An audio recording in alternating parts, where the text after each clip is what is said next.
Yeah, no, Yeah. I was gonna say like Even better than 1 a.m. is 4 a.m. and that usually only happens at the World Series party every year. So 4 a.m. on the roof of the Tribune.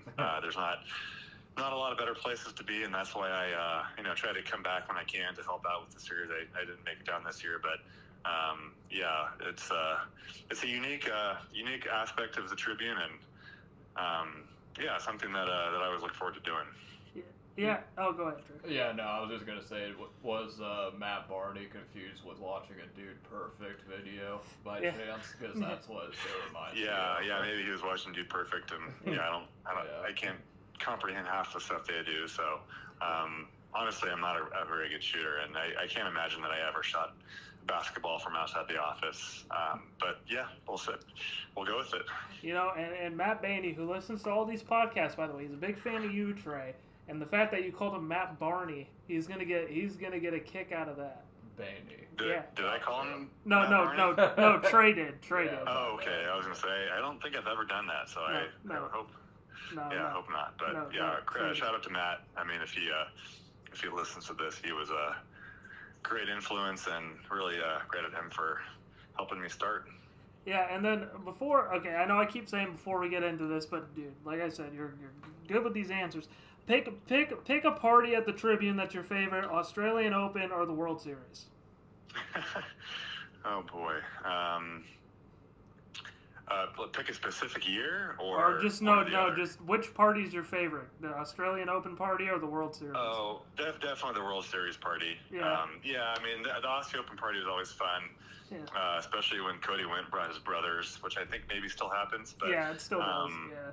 That was always pretty entertaining. But I think the World Series party was something I always look forward to for a couple of weeks before it happened every year, because I think mainly because you would spend 2 weeks writing about this tournament, and it was just endless stories and pagination, and I mean you're putting out like basically 2 sections every day, and it was just kind of like tireless work for 2 weeks. And so I think everyone was always happy to drink afterward and celebrate, but I think everyone was also pretty happy that it was over, and it was kind of like the last.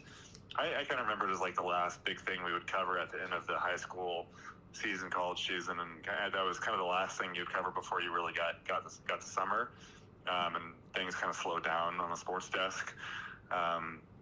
So I think the World Series party by far, and getting to go on the roof and perhaps toss 1 or 2 things off of the roof. Yeah.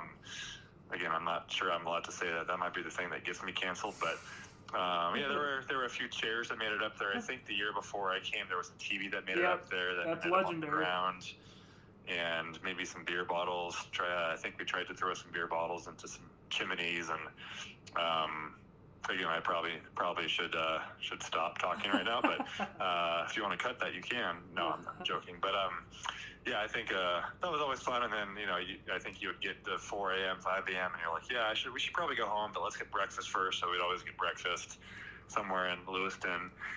I think it ended up kind of being that place right down the road the last couple of years I was there. But yeah, that was always a great time, and I think it was pretty fun just to kind of sit around the table and kind of reminisce on the series, and the LCSC radio guy would always be there, and he was always pretty entertaining. Brian Danner, I think, right? And so yeah, I always love those parties, and again, that's why I love coming back and helping at the Tribune, but it's part of the reason that I still try to come down and help out during the series.